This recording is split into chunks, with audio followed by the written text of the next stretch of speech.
ce nombre de l'émission le palais RDC n'est pas tout ce que vous allez représenter à travers le monde. Mot encore une fois là-bas. Bon, sur le Liban, Rwanda. Émission que pour n'a pas valé politique et République démocratique du Congo. Numéro politique à l'émission, ils ont une émission spéciale parce que n'a un membre de la société civile, n'a combo il y a présent, Douli Muntu Oyo ensemble naïe, tout comme un peu échanger par rapport à l'actualité politique que vous avez préoccupé, la République démocratique du Congo. Azali mon côté, Nazalina. Mon amboka prince Penge Ozali président national à ADD Congo puis communicateur et à plateforme la moko zali dirigé par ya mon amboka Martin Fayulu Madidi président de l'INAPC mbote ndeko dosta et puis mbote et pas ya ndeko Penge mbote pe pa ya ba landinyo so ya émission na yo voilà ndeko prince Penge mbote ndeko dosta. Voilà, ensemble, on a invité à réfléchir par rapport à l'actualité de non Félix Abetaki, le beau qu'on a mis ça, le but que nous avons procédé à un recensement si Marocain n'a pas l'élection. Or, tout à l'heure, calendrier, tout le monde qui est posé par problème, il y a la Mouka, entre autres présidents, il y a Martin Fayulu m'a dit dans le but que Niet, qui est une élection en 2023. Puis, tout le monde qui est, entre guillemets, président de la République, a décrété des nationales par rapport à mort il y a président tanzanien puis na partie Istanbul qu'on a besoin de poser problème c'est qu'il y a école Congo démocratique ben on sait la ligne pour mettre fin à quatre par rapport à ce tout ça beaucoup de République démocratique du Congo président Douli mais c'est Félix Tshilombo a décrété des nationales pour par rapport plutôt à mort il y a tout le collègue naé président de Tanzanie lecture nous a à propos naégo d'abord on a le dit que c'est une pratique. Et cette pratique est non écrite. Et ça coutume moko salamaka que président ya mboka moko akufi et que président na bino azaki na relation privilégiée na président wana et que ba relation eza au bon fixe entre les deux pays. Souvent ils alaka deuil national, souvent ils alaka message à condoléances au président koloba à son nom et au nom du peuple congolais. Donc, ils ont une pratique où ils ont grave vraiment. Et à partir du moment où encore tout ça africain, le pape africain muto soit koufi azara na nukumba pe sakai. Donc c'est tout à fait normal qu'ils salama ndingona. Ils ont noté que l'on faut salama obligatoirement. Mais dans le but qu'ils ont pratique parce que dernièrement tout père le président ya Burundi. Donc l'on faut salama qui na sens wanate. Donc ils ont l'on moko boy toko zala mingi dirité. Je ne vois pas pourquoi ce photo zala dire.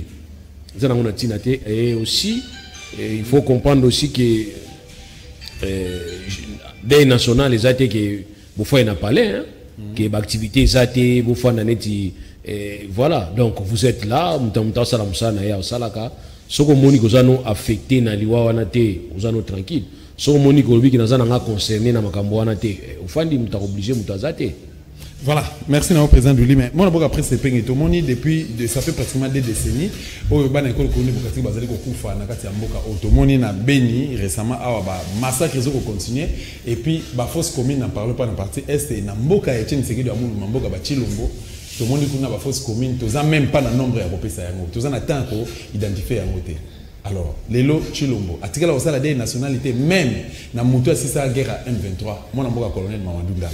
Lelo collègue naïe président et à Tanzanie a tout Kufa pour naïe priorité des nationales. Pourquoi 2 poids 2 mesures? Merci pour na Mutuna. Je crois que décision Ezwamaki par M. Chilombo yako Tiamboka Congo na 3 jours ya des nationales pour na liwa ya président ya Tanzanie. Ezali un non-sens. Vous avez un non-sens pour ne pas dire que c'est une bêtise. Dans la mesure où, ce que l'on dit, Félix est à justifier des nationales il y a 3 jours, à l'obio Congo démocratique, Mbokanabiso, ils allaient partager plus de 460 km à la frontière en Tanzanie.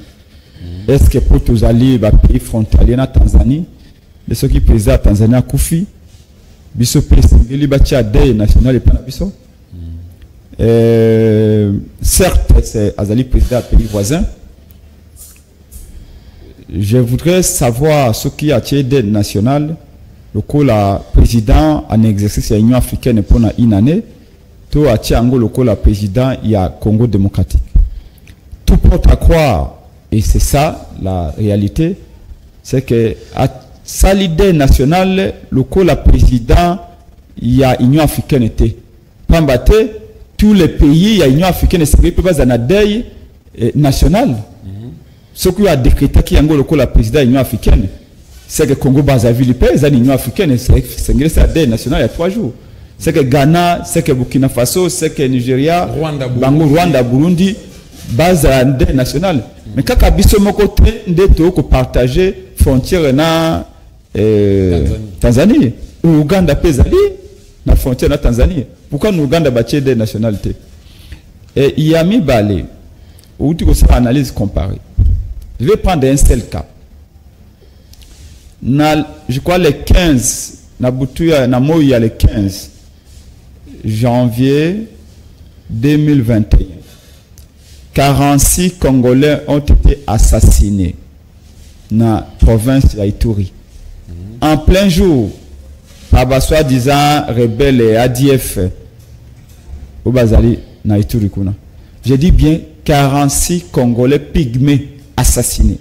Bamibali bakei na Zamba, ba tombokiwana au Kagame kotinda na Congo parce que ba ADF wana tout ça ba milice va financer par Kagame. Les parrains du régime actuel et l'ami personnel de Félix Tshisekedi. Ba rebelle ba na Moi tango mibali bakei na Zamba na Bokila. Ba rebelle ba koti, je dis bien le 15 janvier 2021. Même pas 2 mois, tout 3 mois. Ba assassiné Bassi, ba assassiné ba jeune 46 Congolais pygmées assassinés à Ituri. Félix a tiré que tu as des nationalités. Est-ce qu'il a quand même l'information? Parce qu'il y a certaines choses dans le but qu'il a kaboyé. Nazala qui l'a informé, il a pris une décision. Oui. Oui, mais avec Félix Tshisekedi, tout est possible. Ne soyez pas étonnés à parce que tout ce qu'on fait dans ce pays, lui n'est pas au courant. Mais président Douli, président Douli a dit que nous allons faire normal. Les affaires normales. Non. Ils ont les sous-montés parce que mais ça dépend de la relation diplomatique. On n'en disconvient pas. On peut dire que la fibre de la solidarité africaine a vibré. Mais on peut présenter à la limite de condoléances. Tous les autres pays africains ont présenté des condoléances. Mais j'aimais au moins un élément dans l'actif. Il y a relation à Félix Namangofouli. Mangofouli fait partie, il y a un président, Yepsaki Kabila, Bandima Kabila, a nommé Félix Lekola Mokonze à Congo. Comme président, il y a Kenya. Donc, Bazabi a pareil à régime à Félix. Ni traité d'intervention à Pays-Wana, auprès de Kabila, Félix ne serait jamais devenu président. Le président a encouragé que Kabila ait été appelé sa pouvoir dans Félix, puis tout que Martin Fayulu a dirigé. Je comprends. Mais là, c'est une autre histoire. Mais soumettre tout un pays na 3 jours de deuil national pour un président étranger à Koufi, Oyo, na monnaie à l'obéissance à port, na ici le plan athlète pour l'émancipation de l'homme noir ou l'homme africain. Je suis politologue de formation, je maîtrise bien l'histoire africaine, je n'ai pas vu wapi page ils ont consacré la lutte personnelle il y a Mangofouli. C'est un prétexte, mais je ne comprends pas qu'au XXIe siècle, Félix veuille vous faire plaisir à tout le monde. Ce qu'on écoute à Félix, ce qu'on écoute quand on parle de deuil, de fête, là, Félix est très présent. Moi, je ne comprends pas que les Congolais se font massacrer à Beni. Au moment qui dernièrement, na Beni, na Butembo, na Oicha, la population nous sommes fatigués des promesses de Félix Tshisekedi. Nous allons protester pour exiger le retour de la paix à l'Est. Mais ces gens qui sont massacrés, il y a des moments où même, est-ce qu'on dit que Mboula, il y a 4 jours ou 5 jours, et Kwesi Bamir, et Benipe Bat, on n'a pas entendu la condoléance officielle, il y a l'État congolais. Nous savons que Félix est un président de fête. C'est-à-dire que le président va imposer le coup la musique. Merci beaucoup. Mais comment même la condoléance? Merci beaucoup. Mais 3 jours de deuil national. Le président du lit 15 secondes. 15 secondes, une réaction. Une réaction. Vous savez, dans le cas rappelé Kakake, ce qu'on a victime, qu'on y mette aux sincères condoléances, il y a victime de Konayo. neti ngana to tata moko maman moko to kufeli tata na ko biso te mes condoléances parce que nous sommes éprouvés nous deux. Il appartient aux autres de nous présenter ma compassion. Ça c'est ça la réalité. Parce que toi on a un problème ngana yo. Mais quand même alors j'en arrive. Oui. Alors par rapport à Ka et biso, je viens dire qu'ils allaient lier dans ma relation privilégiée. Bolani de quoi pesi biso élément important que semble-t-il ou auto kufaza parrain. Donc il y a intérêt. La politique il y a des intérêts qui comptent. Tchétcheskou a kufaki. Mobutu awa a décrété qui journée nini day national. Tchétcheskou au camarade na ya kufaki babumaki na Yougoslavie. Donc pour dire qu'il y a des intérêts. Les chefs de l'État, ça soit comme chef de l'État comme Nzambe, à l'ongwe na bupo soit bomoto. Non. À ça peut avoir sentiment na yé. Voilà. Donc c'est ainsi au royaume que yo soko kufeli, chef de l'État koyati. Parce que kufeli aux Congolais. Parce que vous avez intérêt direct. Mais ceux qui ne connaissent pas, ton camarade na yé, ton mon camarade na ya kufeli, ne soyez pas étonnés pour mon naïe. Il reste humain. Au-delà de tout, il reste humain. Tant que tu as président Nabiso Bakenda qui n'a pas Charlie Hebdo. Il y a des présidents africains qui sont un président Bénin, il y a Bénin, mais ces messieurs-là, ils la nini. Donc, il y a des intérêts qu'on peut justifier qu'il y a compassion. Ok? Tout le monde qui est président béninois, en France, en France, ou français, c'est une façon qu'on soit payé retour. Il y a soutien à France. C'est tout à fait normal. Il y a un monde américain qui a lit contre Bel Laden. Ou à déclarer qu'il y a un ennemi. C'est ça dans le cadre de la relation internationale. Il y a que des intérêts qui comptent. Donc ceux qui n'est qui parrain, c'est tout à fait normal que Félix Tshisekedi a la plus éprouvé, a la plus touché, parce que Moto Yebaki, entre guillemets, a soutenu qui est pour commander à lobby. Et puis mon président est Mboka Koufi, donc c'est normal. Mais nous ne devons pas plus tabler sur Yango Koyiba, Sali Malam, toi Sali Mabé. Biso pour nation ni so va empêcher Inga Kobake ko bimate ko no salate to no de la président wana je lui dire non. Je n'ai aucune relation avec ce monsieur qui est décédé. Merci beaucoup président de l'Union. Non je vais donner raison à Ndeko. Non, j'ai réaction rapide, on pas raison à Ndeko. Félix azana droit ya kozala na ba relation privée na ye. C'est totalement normal. C'est un Congolais comme nous, il a une vie privée. Et vous ne verrez jamais venir parler de la vie privée. Il y a Félix Tshisekedi. Seulement, Azali n'a droit à coller la motonio sur la ligne. Presque chaque semaine, Félix a la matanga moko. Tout ça va bien nationalité. Voilà. Ezali nationalité. Ça doit naïe ok matanga coller la moto ya lingi. Le kola mangofu la koufi. Ce qu'a mis qui des national mais na bureau naïe à présidence c'est moko. C'est autre chose. Mais ko soumettre ba congolais na des national mais ça pas être extrême. L'intérêt privé naïe. Il faut pas séparer intérêt privé et intérêt public. Merci beaucoup président. Papa mangofu les relations privées. On ne peut pas soumettre le Congo matanga à Tanzanie comme à Congo. Au-delà de tout c'est le président qui est décédé. Nous avons des relations. C'est moi qui gère. Aux autres, soyez comme individus. C'est ce qui est regrettable. Nous avons parole. Dans le Biboye, l'élo, classe politique, n'a pour n'a pas priorité, ils allaient élection. Pendant que tous les autres, parmi les 9 voisins, tous les 7 pays voisins qui sont menacés, République démocratique du Congo. Entre autres pays, Oyo, alors, par rapport au contexte, Oyo, l'élection est organisée dans beaucoup de choses qui dessinent en 2006, 2011 et puis en 2018. Faudrait-il continuer par rapport à l'organisation mal organisée et puis c'est ni corrompu. Président Doulé, est-ce que vous avez la moindre lecture, un point de vue à propos, il y a point de vue à la classe politique à horizon 2023. On peut privilégier l'élection pendant que le pays est occupé. Ça dit, le problème qui est là, c'est quoi? C'est d'abord l'auditoire. Tant que vous allez zoyer le rôle à motokaka et puis vous allez zoyer comme un président de fait, au-delà il y a président Tshisekedi. Au-delà il y a responsabilité étatique. Là on a réagir par rapport à comme un responsable étatique. Parce que jusque là c'est lui qui est là. Vous comprenez? Alors nous avons des relations dans le pays. Tant que le pays va menacer Bissouana, mais il y a une logique, il y a une approche diplomatique. Ne faut pas croire que guerre à ce point-ci, il faut interne. Non, interne kakaté. Il y a aussi cet aspect extérieur, il faut y jouer. Parce que le lendemain, il y a la guerre.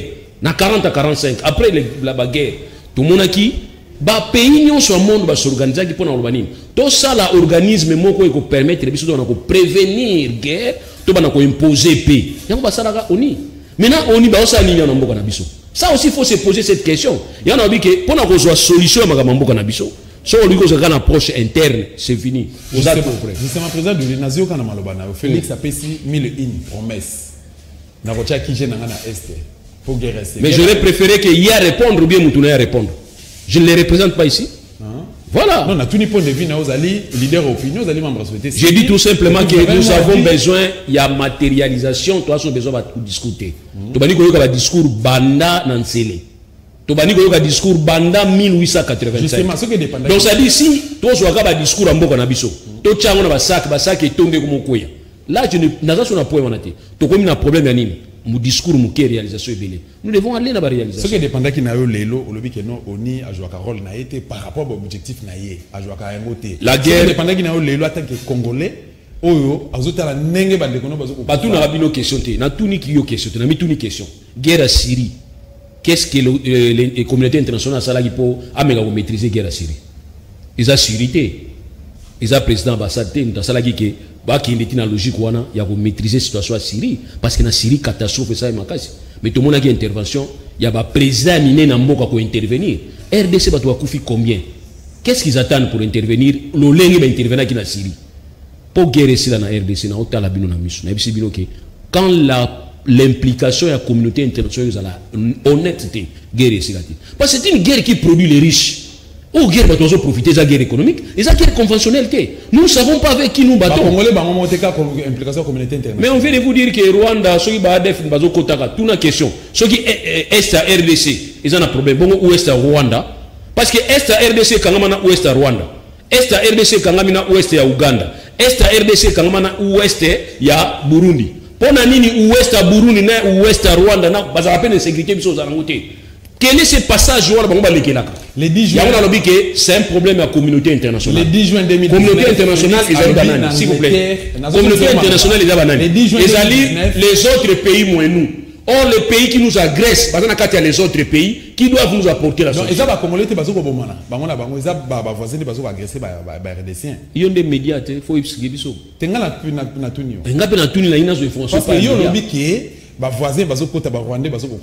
mais où est le Rwanda pour nous à Kimia?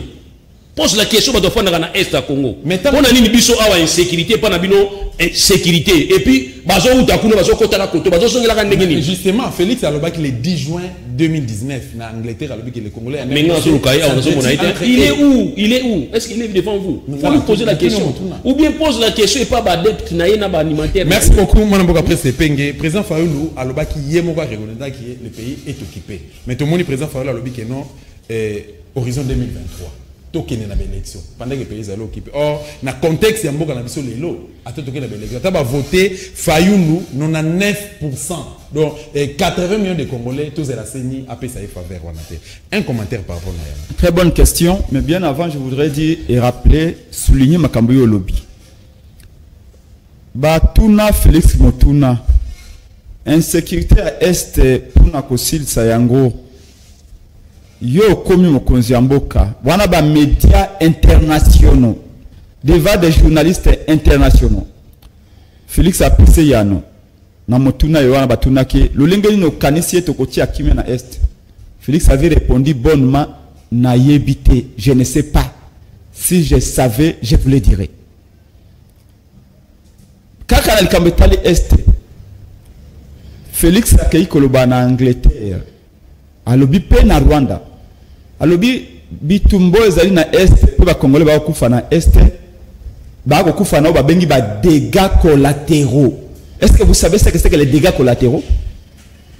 C'est-à-dire que Rwanda nda akobo aya ko bomi pa na bisote ba rebelle wana ba ya ko bomi pa na bisote ezali ezali nde makambu bitumba entre ba congolais na ba congolais nde ya ko bomisa ba congolais. Parce que quelque part aussi toujours le même Félix avait dit que selon Yé, la guerre entre les communautés. Donc Félix réduit la crise de l'Est au niveau de la guerre entre les communautés. Alors que tout le monde le sait, les rapports mapping existent qui met au centre de gravité à rapport Wana responsabilité, pas il y a Rwanda comme État, parce que Rwanda comme État, nous n'avons aucun problème. Mais le régime Kagame, parce que avant Kagame, il y a eu un certain Mobutu dans ce pays. Il y avait des relations, des bonnes relations à l'époque, entre les deux aux années 70, aux années 60, 80, entre nos deux pays. Makambu ya mabe bandi na 94, après je me suis de Rwanda au Badumio Soba Kondanaki, et na arrivé à régime ya Kagame. Oezali régime Moko, Kagame c'est un potapan, c'est un dictateur qui pense que l'avenir du Rwanda se concevra avec la richesse et les potentialités ya Congo. C'est là que le problème vient. Et donc quand Félix déresponsabilise le Rwanda, lave le Rwanda, déifie Kagame, pour la Congolais, quand c'est que vous appelez chef de l'État, c'est mis à dire des choses comme ça. Et par-dessus tout, Félix vous dit Kagame est son allié privilégié. Ça veut dire que la crise est pour la crise ici là, pour qu'il y ait une est, Kagame azali loko la nakoloba loko la Juna Mumvaku. Na rôle abanako jouer pas Pepe Kale.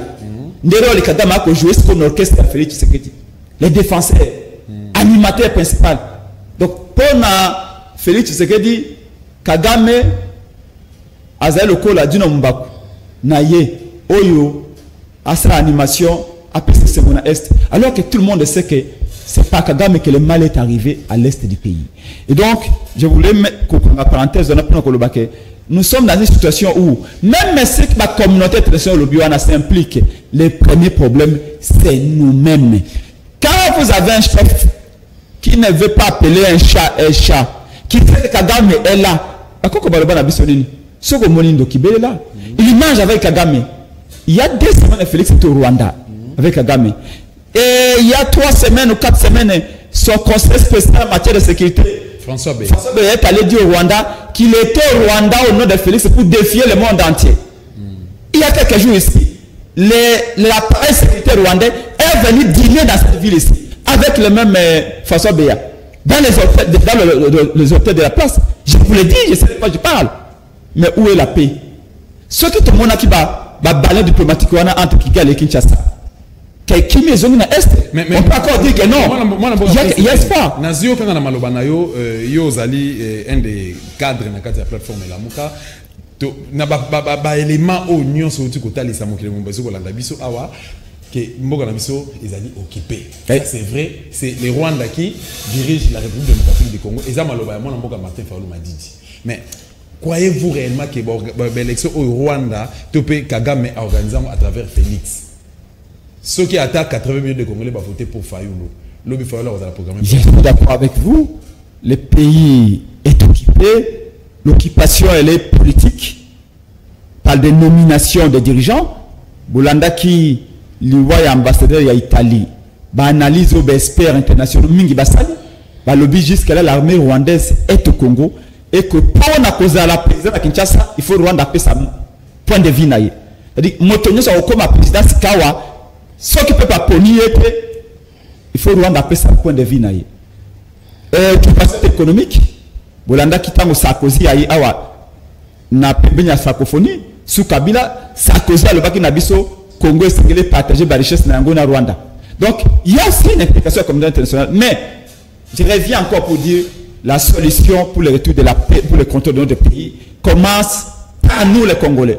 Et si Félix se présentait qui débat Kabila pour être comme ça président, on aurait fait tomber le régime Kabila et la domination rwandaise ou kagaméenne au Congo. Alors, je reviens aux élections. Les élections pour la biso, ils allaient les moyens par excellence. Il y a coupé sa peuple chance pour être volonté que ça mambo qui se développe. Nous avons pris aux élections en 2006. On nous a fait un coup d'État, Bemba Ganyaki, Kabila Botole pourquoi. Nous avons pris aux élections en 2011. Papa Tchèque Tshisekedi doit m'ont accompagné en 2011 à Ganyaki par élection, Kabila a fait un coup d'État. Nous avons encore cru aux élections en 2018. Tokeina Maponomi. Mais cette fois-là, peuple à Fongoya qui liste, je me rappelle que Ngaïna Kola la Mukula vote et on a croisé. Tozui Mayele. Dessus en 2018 les 30. Tozui Mayele. La pluie Tozui Mayele. On a la vérité des îles, la vérité des îles.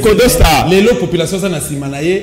Martin Fayulu m'a dit d'azo kanisani. Ndeko ya makanisa Martin Fayulu siko na opesa na la muka mobimba. Na mukuse. Na muzito Martin Fayulu 15 secondes. Balobi bachaka loboko na libenga zoba obembala mos mbala moko mbala yoko.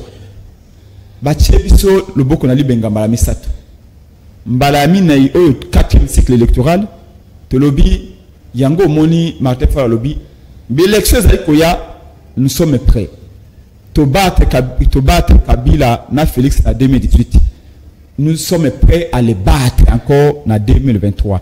Mais pour nous représenter un peu de chance et les véritables gagnants à publier, Yango Martin Fayulu l'accès bonne foi naïe à le but de la réforme dans le cadre consensuel. Maintenant s'il vous plaît, c'est important. Les lois nous sont à Bongo, à Mayele. Tant que le président Martin Fayulu a présenté proposition de la loi, il y a une réforme. J'ai vu na babena ngamo lobela peuple na kina basité ba tout ba pesi yango balobi to lingi ba réforme na salama mais to moni lelo que abechole oyo alobaki lobi était et sengeli ba réforme salama avant désignation d'acteur alobaki était et sengeli constatation à trouver abeso a comme koloba na bato susu boya que de ba candidature. Nous pensons qu'à un moment donné, on a l'impression qu'Abechole ne sait plus vraiment et nous voulons dire à qui veut nous entendre que Toboyi va réformer et ça m'a parlement. De Konanga Yoso Moni papa à 70 ans, sénateur, Mokolo a vote, il y a bureau à Sénat. Bakayina na toilette, Bakutu ba sénateur va recharger $5 000, $3 000. Na ba téléphone, smartphone, il y a $800. Le coup, la jeune fille à 18 ans, qui a un téléphone à $800. Un sénateur à 70 ans, va comment payer la toilette à la Sénat. Mais ce Sénat, on a fait la réforme. Tolobi na Abechole, Tolobi na la confession religieuse. Avant qu'on désigne président à Séni, et Sengeli va réformer et ça la malibanda à Parlement. Mais ça ne peut pas la confiance à Parlement. Sinon, on transira dès la semaine prochaine. Lelo, moi, Chilombo, Félix a décidé à l'objet que non, il faut qu'il y ait recensement. Question, est-ce que les moyens, toutes les conditions, ils allaient réunir pour avoir ça, le recensement de la République démocratique du Congo? Je vais y arriver, mais d'abord, on a bondir dans les cas. Mais tout ça, l'angola. Ah, il n'y a pas de ça, n'a pas maloba. Ok, Nangena va très très très important. Il y a pays à tiers monde, principalement pays Afrique. Si vous avez une politique interne, vous avez un rond-point. Vous avez un loba. Vous avez un rond-point, vous avez un rond-point.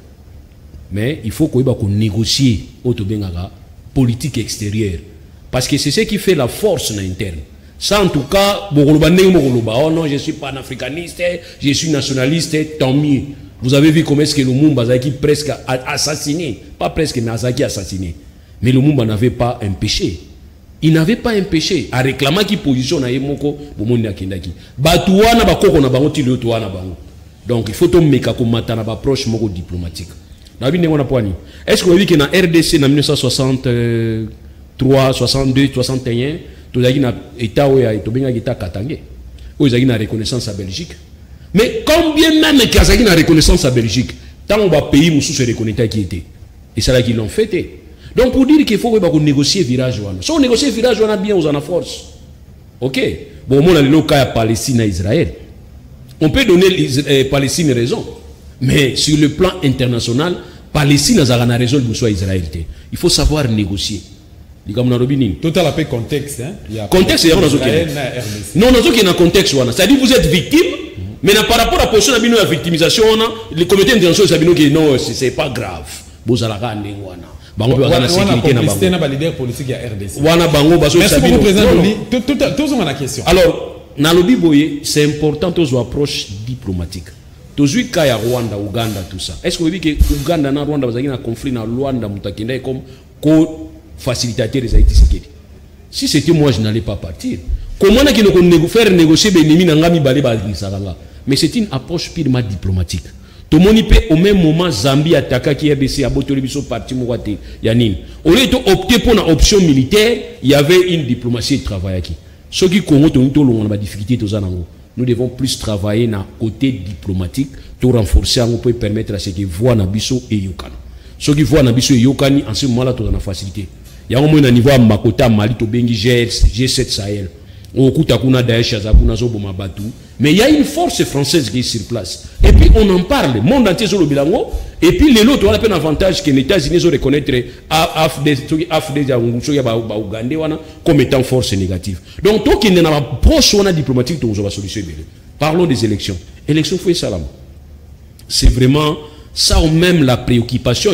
Il y a constituant Nabiso. Parmi les préoccupations, nous avons harmonie entre les institutions, nous avons lutte contre l'impunité, nous avons alternance, bonne gouvernance, nous avons préoccupation majeure, il y a constituant Nabiso. L'alternance pacifique, il faut ça. Or, pour qu'il y ait l'alternance pacifique, il faut ce cycle de à la respecter. Nous avons connu Kabila qui nous a menti pour dire que 2016, il faudrait tout ça l'élection. Bon, ils étaient. Biso tout le monde la bango tout mawase. Ah bon, mawazate. Na 2018, à biso 2 ans après mon yé extérieur en opé sa mon abi non tout ça la biso moko babeta ki tolo. Babi na mbongo na biso moko tout ça l'élection. Mais tant on voit qui mbongo na biso. Aujourd'hui on a 2 ans. Les élections se préparent na lendemain à prestation à serment. Donc aujourd'hui, je ne vois pas pourquoi est-ce qu'il faut tout prétexter que recensement. Pour un recensement selon statistiques et lobby qui est allé opération ya ça la dénombrement de la population ko yiba bango. Oui ba bango pour une voter mais faut yiba sexe na bango, oui ba âge na bango, oui ba force ouvrière. Donc il y a un lobby que d'abord tous un recensement. À part recensement toi to benga kana enquête ya ba échantillon.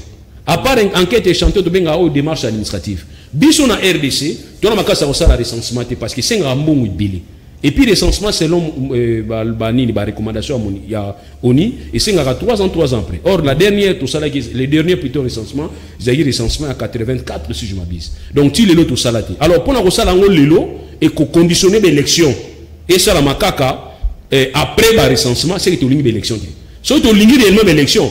Donc il y a un modèle administratif nan ou esengi que boké na état civil, boké na niveau CENI parce que CENI pèse dans tout ça l'élection. Comme ça, entre-temps, le gouvernement Goya, Azana Posa Goya, Malé, mais qu'on peut sa proposition, tout ça là, on y pipe Zali, tous on a un recensement. C'est un souhait. Est-ce que vous avez dit que le monde entier, la population, il y a le monde entier qui a raté poignet. Parce que RDC, tout a incapable de faire ça vrai nombre de Nabiso. Président de l'Union, c'est le Maloba, n'a pas penza. Au lieu de que la Moussabiso, qu'on rappelle sur le Cambo, c'est le cas que Joseph Kabila Boy a organisé l'élection en 2016. À Kimakiamo. Mais le toujours la demande de l'Union européenne, Auguste Kabouya, Nakabund, que Félix Arosalaka, remise et reprise, Mokoloye Sarozonga. Donc, tant que c'est prétexte, il y a recensement, on a consensus que non, recensement à RDC, ils allaient réunité. Condition également, ils allaient réunité. Au moment où ils ont même continuité, même idéologie à Joseph Kabila. Donc, ça, dans la Ligue prochainement, on va inviter Ndekonanga Pengazali, Nganazali, Omekape Mutumowa IDPS. Comme ça, lui sera mieux placé. Est-ce que Bato IDP c'est le bazar un discours il y a c'est pas alors Oyo Kango faut bien comme invité pour ce bazali ba bazo le baga wana qui peut venir parce que Kabila pour passer Fachi Beton ouais mais ça Oyo ezaka émission il y a ba valeur émission ba révolutionnaire au bazo ko bunda pona liberté to aider bato bazana ba valeur tendenge nini tant to Oyo ka bango après to aider ba te bango balanda biso na télévision c'est que tout ça la discrimination yoka bango bazala comme ça to yoka ni to ba ko reprocher ba ce Kabila parvenait au cours de de 2016 à 2018 à organiser l'élection. Parce qu'il y a une stratégie. Mais au Iso Yambalo, on a un cadre beaucoup mona et go salama boy. Mais ce qui est vrai, c'est il faut que je le dise. C'est comme si ba cadre bazolo bango te bato bazali na responsabilité na direct et visible na niveau à parti wana. Mais ce que moi je demande il faut qu'il y ait communication. Ba cadre ba communiquer ba condamner ba propos wana. Parce que les propos sont des propos de provocation. Où est-ce que vous avez uniquement? Est-ce que Monique Kabila a posé une machine à voter? Tout le monde qui est au départ. Mais tant que ça, c'est donc il faut avoir des approches où à un certain moment qu'on réduit l'angle. Mais si on a un encore inutilement. Merci beaucoup, Président Douli. Moi, je après c'est Penge. Les lots, Congo démocratique, ils ont traversé un moment criel. Alors, fleuve Congo. Ils ont déjà beaucoup à bataille. Donc, une bonne partie ici est qui. Alors, qu'est-ce qui fait que Bino leader opinion, Bino classe politique na biso, Bolingo sur la population pour mettre fin na situation oyo finalement le mukolomsi to la to la muki to moni ba kongo komi ya bato mususu parce que STKI bandumbe également kasa même mboko na bango moko pe EKI. Qu'est-ce que vous attendez pour mettre fin pour na robarrer route et pas bokipa de kodosta soki na ye na plateau oyo c'est que zali pona avant tout bolungo ya peuple. C'est déjà un sacrifice le fait ya koya na plateau oyo. Donc c'est pour ce peuple que nous nous battons. Toza na kati ya peuple wana na uti ko lobanao mbula ebeti na Kinshasa awa peut-être ba quartier et belé des dizaines de quartiers ezaki inondé ba mire koleli bato ba kufi tino lelo ya bato mususu bazangi même ata kopo ya komela mai parce que biloko te chola ki na mvula OK na limete OK na Bandale Barumbu Kinshasa Lingwala OK côté ya Njili kuna tout ça et la situation sociale ya mboka na biso ali catastrophique azalaki na agent ya régie des eaux qui ko vérifier compteur et panangai azoyeb sangai na régie des eaux 5 mois impayés alors que 11 millions de dollars ibimaki na caisse à l'état programme à 100 jours et cet argent était détourné mbongo ezaki destiné pour na kosomba ba citerne kosomba ba intrant pour na retraiter ba mai l'argent était détourné OK national même la situation sécuritaire n'en parlons même pas les lots calamité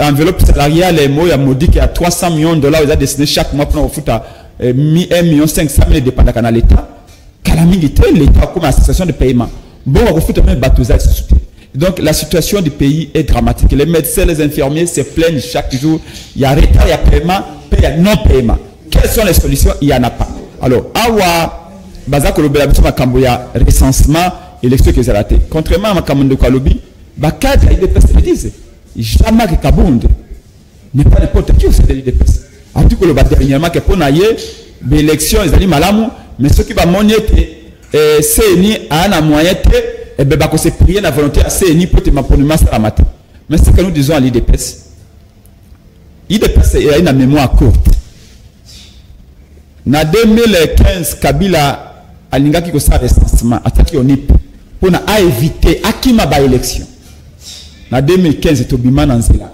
5 jours il y a manifestation Kabila a massacré Batu Awa des jeunes garçons des jeunes filles des papas j'étais parmi les gens qui avaient j'étais dans les comités organisateurs de cette manifestation le 19 janvier 2015 et Alicia manifestation Chanier de Maluku Bimaka des centaines de Congolais enterrés pas enterrés Babwaka bango na Chania Malukuti lelo tozela enquête Monisco akenda en séclat Chania Malukuti no lelo to yibite ba maman papa ba kolela bana na bango pour na ko boya recensement par principe ezali ko ya mabete mais pour na biso recensement à moment oyo c'est dangereux pourquoi lelo bala ko dénombrer na Congo Nations Unies za ko dénombrer na Congo 120 groupes armés na Congo démocratique na 120 groupes armés wana na 40% de groupes armés et bakisa metango Félix aye na kibokonzi oyo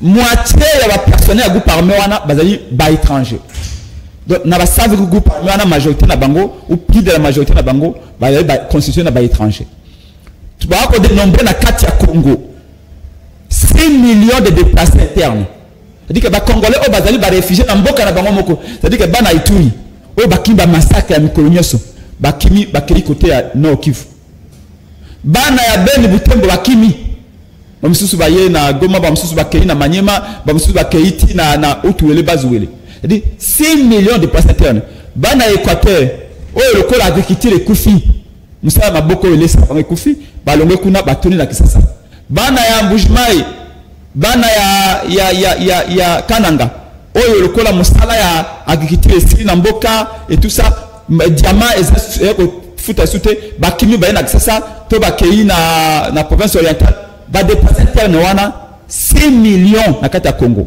Or quand on fait le recensement on ne recense pas c'est une opération statistique de dénombrement de nombre d'habitants mais aussi de l'habitant. Il faut que yeba ite batwana bazonga bisika bazalaki pour na toyeba ko sa recensement. Mais ba kozonga ndenge nini? Ba kozonga ndenge. Ba zikisa bandako na bango na Ituri. Ba tumba bandako na bango côté est kuna Rutshuru partout. Dites-moi, ken okokende ko recenser batu na Rutshuru ndenge nini? Batu bato bakima banda kozika. Mais il se peut que bango baza na capacité à ça. Non, mais dites-moi.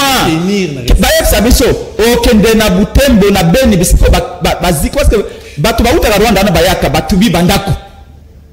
Pona bato bakima. Bato bakima okende ko rester ndeni ko tubi bango ndeni. Il y a des milliers de familles divisées. Les frontières à Congo yali polele. Yo mona ki ba réfugié ougandais. Mais Félix a promis na 2019 qui j'ai à faire des na Goma. A promis qui ceux qui Félix Azali champion toutes les catégories à promesse. Merci beaucoup mon amour. Il avait promis que bientôt je serai un habitant de Goma. Ça fait 2 ans. À comment habiter à Goma? Bientôt la paix sera une réalité à l'est du pays. Qui me zonga? Makamboya Minembwe Awa. Je vais mettre fin à tout ça. Je vais mettre sur pied une commission pour statuer ce qui va faire Minembwe. Ça fait combien de mois déjà? Les Congolais ont la mémoire courte. Merci beaucoup, mon ami. Bientôt, je vais faire du Congo l'Allemagne de l'Afrique. Ça fait 2 ans. Mais c'est 2 ans pour la vie humaine, c'est beaucoup. Moi, la commune a 2 ans déjà. À commune. Donc, pour vous dire que le recensement est un prétexte. IDPS a lamentablement échoué. Détournement au sommet de l'État jusqu'à la base. Dépassement budgétaire quand la présidence. Mbonga va fonctionnaire tout. Ceux qui battent par lui, ils ont le temps pour les fonctionnaires. Conseiller la présidence. Et aujourd'hui, ils ont eu peur. Dites-moi, pourquoi on a combattu le recensement sous Kabila et sous Félix Batoman Dimango? Ma bête combattre sous Kabila, sous Félix Dimango. Que l'obé ce qui est l'élection à l'été, réalisation à Kobéana Félix et Léna Benana Kabila. C'est très clair. Pour dégager Félix, pour dégager Kabila. C'est pareil. Montuna Asuka, 1 minute. Basinaliso Guna et Singeli Tokata. Président Douli, Bakaya, violation de l'homme plutôt na RDC, et si et l'équipe. Et bien, même qu'on débordé. Vase. Alors, quand est-ce que justice est que ça, justice est équitable que ça, mais quand c'est l'école le Congo démocratique afin que chacun de nous attire. Bon, vous remarquez les noms à l'unité parce que à un adversaire, moi je ne suis pas adversaire à partir du moment où je ne suis pas de l'IDPS. Parce que tout ce qu'il dit là, tout ce qu'il dit, non, il y a une contradiction parce qu'il n'y a pas de faux dans tout ce que vous dites. Ma beza kana ou yozolobate, malamu pesa, tout comme malamu za nyon sauté, ma bé pesa. Mais il était question qu'à un adversaire naïe et peut permettre Nazala beaucoup plus à l'aise. Toutefois, Narolobaki approche diplomatique et l'équinyonso et tenir compte de cette réalité extérieure et l'équinyonso koleka. Nous devons être accompagnés. Il faut accompagner Bissot à un certain niveau. Parce que quand on promet, au-delà des promesses, on ne tient pas des promesses. Et comme on a pas de problème.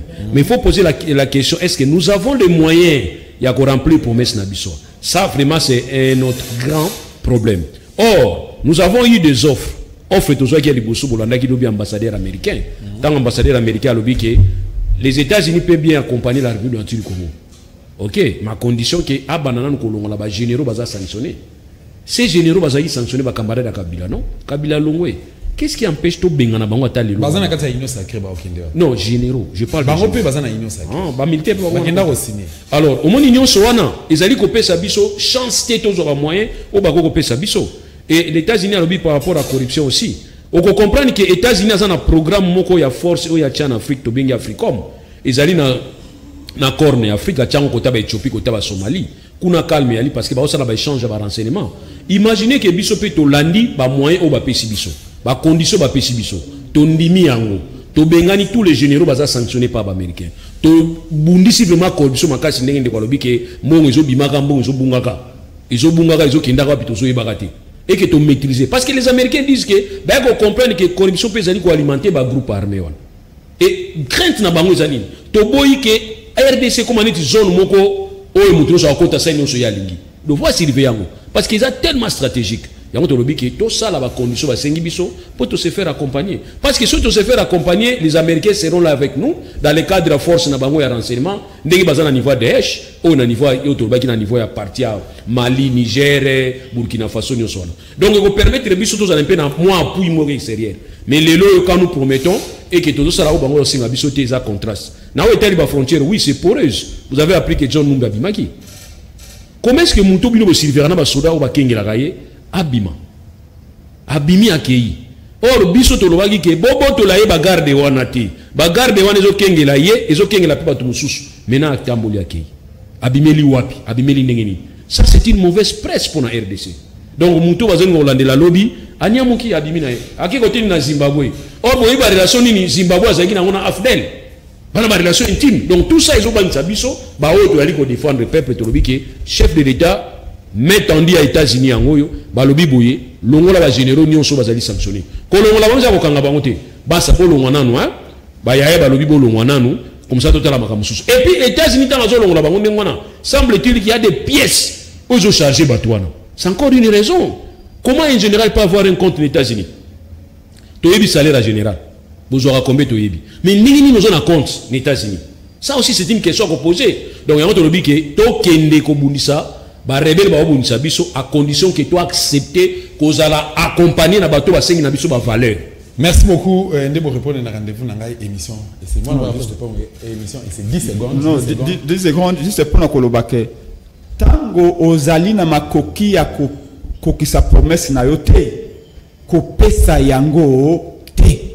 Comme aujourd'hui, les Cambo, il y a généraux va y condamner. Je suis d'accord avec vous. Même si Amer, ambassadeur Wana, Aza coopérant, Azie awa pona ko sala mbongo akozonga na États-Unis na mbongo azana pona ba multinational oso mone na ambassadeur Alex Ratana ni soka ko visa ka ba mine na est ya boka na biso akena mine ya cassiterite akena mine ya cuivre amera akena ko sala ni kuna azali coopérant et ye azali parmi bato oyo bala ko sala ke Congo za instabilité parce que la diplomatie en sciences politiques ça s'appelle de l'hypocrisie entre les États, c'est un rapport de force. Ce qui Rwanda est que toi, ma casse, que vous allez organiser. Toi, on va construire bataille légitime.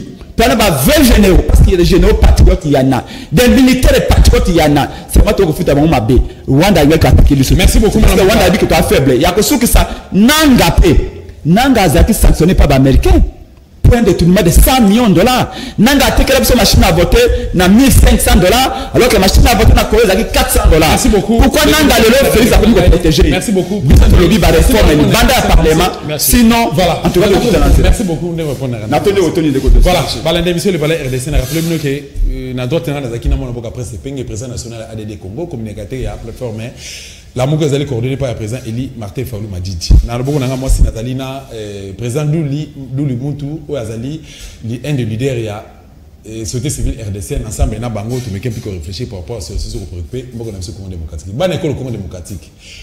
Quand c'est penché, dans mon pensée les politiciens ils allaient contribuer à malheur et à beaucoup dans ce Congo démocratique. Pouvoir ils allaient na balabala. Pouvoir ils biso parce que Congolais singles tous s'accorder, tous se révolutionner pour nous libérer beaucoup dans ce République démocratique du Congo. Merci à l'équipe technique accompagnée et merci à l'émission de Valais RDC. Vous allez m'accompagner émission pour la Valais politique. Il y a République démocratique du Congo. Bolanda biso na chaîne Togolais Kaka chaque dimanche na 16h15 puis lundi na 22h15. Tous êtes disponibles na YouTube. Bobeta www.2tv.com. Bolanda intégralité et émission na biso tout na occasion mususu.